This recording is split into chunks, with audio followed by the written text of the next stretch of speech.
Olá, pessoal! Começamos agora as aulas de 17 a 20 na semana 5 da nossa disciplina. Nós veremos hoje funções inversas. Muito bom. Definição de uma função inversa. Vocês verão que as definições são sempre complexas e os exemplos é que vão facilitar o entendimento. Seja f uma função injetora com domínio D e imagem R. Como para cada y e r há exatamente um x em D no domínio, tal que y é igual a f de x, defina uma função g com domínio R e imagem D, tal que g de y seja igual a x. Desse modo, g inverte a correspondência definida por f. E então, essa função chamada de função inversa. Vocês devem se lembrar exatamente de quando o professor explicou para vocês o teorema de Pitágoras, né? A soma do quadrado dos catetos é igual ao quadrado da hipotenusa. É algo um pouco complexo se eu não puder explicar. Quando o professor mostra o triângulo, ele mostra o que é um cateto, o que é a hipotenusa, vai ficando mais clara a explicação. Então, é o mesmo caso. A parte da teoria, nem sempre ela é muito clara. Mas vamos tentar explicar isso através de exemplos. Relação função inversa.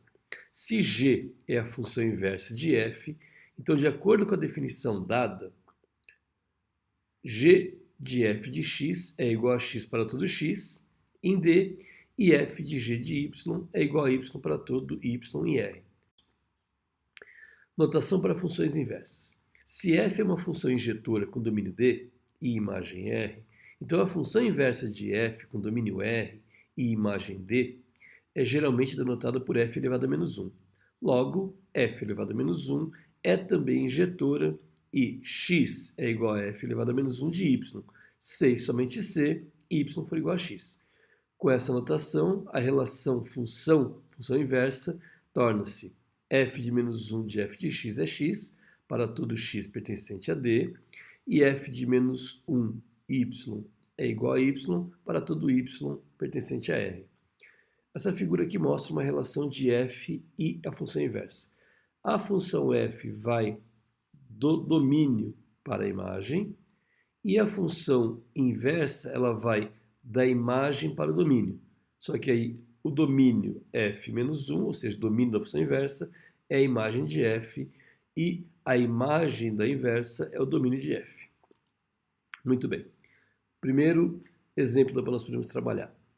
Para poder resolver, primeiro, verifique se f é uma função injetora. Bom, como que eu vou verificar se f é uma função injetora? Resolvendo essa equação aqui. Y igual a f de x tem que ser x, em termos de y. E, se possível, isso vai dar uma equação da forma x igual a f menos 1. Então vamos lá. Fazendo o primeiro e o segundo passo, né? Verificando se é uma função injetora. Eu tenho que mostrar que f é uma função injetora. Para poder demonstrar que f é uma função injetora, então nós vamos fazer aqui, ó, f de u é igual a f de v. Se for igual, ok. Bom, quem que é a f de u? A f de u eu vou colocar aqui no lugar do x, u. Então lá, f de u vai ser 3u menos 1. E tem que ser igual a quem? F de v. F de v será 3v menos 1. Esse 1 cancela com esse 1. 3u é igual a 3v. Eu posso, então, ficar com 3 sobre 3u é igual a v. Esse 3v para cá dividindo cancelou. E eu tenho a resposta que u é igual a v. Então, se u é igual a v, está provado o meu caso aqui, ou seja, como se fosse aqui x e que fosse y, o igual a v. Logo, f é uma função injetora. Se ela é injetora, eu troco x por y, é o que está dizendo aqui no item 3, troque x por y na equação do passo 2. Isso vai fornecer uma equação y igual a f de menos 1. Então, nós vamos fazer isso aqui. Então, primeiro, eu vou substituir x por y, e depois vou isolar y. Então, se eu tenho que y é igual a 3x menos 1, vou ficar com x é igual a 3y menos 1. E agora, matematicamente, eu isolo y.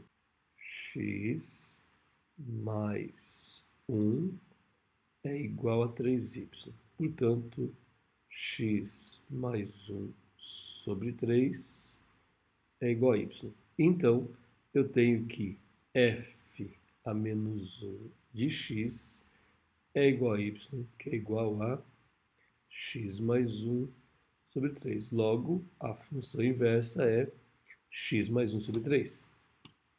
Muito bem. Gráfico de uma função inversa. Os gráficos y igual a f de x e y igual a f de menos 1 são simétricos em relação à reta y igual a x. Veja só. Exemplo, seja f de x ao quadrado para x maior ou igual a zero. Então, a função inversa vai ser raiz de x. Graficamente, a f de x é essa vermelha e a f inversa é a verde. Veja que elas são, de fato, simétricas em relação a essa reta, que é a reta x igual a y. Então, as distâncias que eu tenho aqui, ó, são idênticas. As distâncias que eu tenho daqui até aqui são idênticas a essa. Logo, é um gráfico simétrico, como se tivesse um espelho aqui na linha x igual a y e eu estivesse espelhando a simetria dos dois casos. Bom, a aula de hoje é somente essa, a aula da semana é somente essa, nós estamos numa semana de carnaval, né? Não deixem de assistir a videoaula de resolução de exercícios e nós nos encontramos na próxima aula. Um abraço.